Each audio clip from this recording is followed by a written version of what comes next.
ಕನ್ನಡ ವಾಹಿನಿಗೆ ಸ್ವಾಗತ. ಹಾರುಗೇರಿ ಪಟ್ಟಣದ ಸಮೀಪದ ಹಿಡಕಲ್ ಗ್ರಾಮದ ನಿವಾಸಿಯಾದ ರುಕ್ಕವ್ವ ಕೃಷ್ಣಪ್ಪ ಕಾಂಬಳೆ ತಮ್ಮ ಬಂಗಾರದ ಆಭರಣ ಕಳುವಾಗಿದೆ ಎಂದು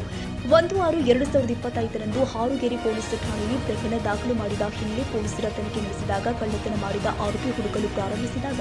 ಆರೋಪಿಯು ಹಾರುಗೇರಿ ಪೊಲೀಸರ ಕೈಗೆ ಸಿಕ್ಕಾಗ ಅಪರಾಧ ಸಂಖ್ಯೆ 112/2025 ಕಲಂ 318 BNS ಕಾಯ್ದೆ 2023ಕ್ಕೆ ಪ್ರಕರಣವನ್ನು ದಾಖಲಿಸಿಕೊಂಡು ತನಿಖೆ ಕೈಗೊಂಡಿದ್ದು ಪೊಲೀಸರು ಅಧೀಕ್ಷಕರು ಬೆಳಗಾವಿ ಭೀಮಶಂಕರ್ ಗುಳೇದ ಅವರ ಮಾರ್ಗದರ್ಶನದಲ್ಲಿ ಶ್ರುತಿ ಎನ್ಎಸ್ ಹೆಚ್ಚುವರಿ ಪೊಲೀಸ್ ಅಧೀಕ್ಷಕರು ಬೆಳಗಾವಿ ಜಿಲ್ಲೆ ಹಾಗೂ ಆರ್ಬಿ ಬಸರಿಗೆ ಹೆಚ್ಚುವರಿ ಪೊಲೀಸ್ ಅಧೀಕ್ಷಕರು ಬೆಳಗಾವಿ ಜಿಲ್ಲೆ ಹಾಗೂ ಪ್ರಶಾಂತ ಮುನ್ನೋಳಿ ಪೊಲೀಸ್ ಉಪಾಧೀಕ್ಷಕರು ಅಥಣಿ ಉಪವಿಭಾಗ ಹಾಗೂ ರತನ್ ಕುಮಾರ್ ಚಿರಗ್ಯಾಳ ಸಿಪಿಐ ಹಾರುಗೇರಿ ವೃತ್ತರವರ ಮಾರ್ಗದರ್ಶನದಲ್ಲಿ ಮಾಳಪ್ಪ ಪೂಜಾರಿ ಪಿಎಸ್ಐ ಮತ್ತು ಶಿವಾನಂದ ಕಾರಜೋಳ ಪಿಎಸ್ಐ ಹಾರುಗೇರಿ ಪೊಲೀಸ್ ಠಾಣೆ ಹಾಗೂ ಸಿಬ್ಬಂದಿ ಜನ ತಂಡ ರಚನೆ ಮಾಡಿ ಶೀಘ್ರವಾಗಿ ಪ್ರಕರಣವನ್ನು ಬೆದರಿಸಿ ಕಳ್ಳತನ ಮಾಡಿದ ಆರೋಪಿತನಿಗೆ ಬಂಧನ ಮಾಡಿ ಅವನಿಂದ ಹಾರುಗೇರಿ ತೇರದಾಳ ನಿಪ್ಪಾಣಿ ಶಹರ ಮೂಡ್ಲಗಿ ಕಾಗವಾಡ ಅಥಣಿ ಸಂಕೇಶ್ವರ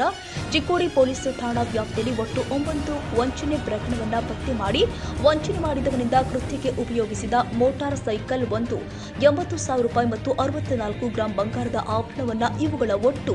86,20,000 ರೂಪಾಯಿ ಹೀಗೆ 7 ಲಕ್ಷ ರೂಪಾಯಿ ಮೌಲ್ಯದ ವಸ್ತುಗಳನ್ನು ವಶಪಡಿಸಿಕೊಂಡಿದ್ದಾರೆ. ತನಿಖಾ ತಂಡದ ನೇತೃತ್ವವನ್ನು ರತನ್ ಕುಮಾರ್ ಚಿರಗ್ಯಾಳ ಸಿಪಿಐ ಹಾರುಗೇರಿ ವೃತ್ತ ಮಾಳಪ್ಪ ಪೂಜಾರಿ ಪಿಎಸ್ಐ ಮತ್ತು ಶಿವನದ ಕಾರಜೋಳ ಪಿಎಸ್ಐ ಹಾರುಗೇರಿ ಪೊಲೀಸ್ ಠಾಣೆ BN Hosatti Shri Ramesh Mandiramani Ashoka Shandage HR Ambi PM Saptasagar Harugeri police ಠಾಣೆ ಮತ್ತು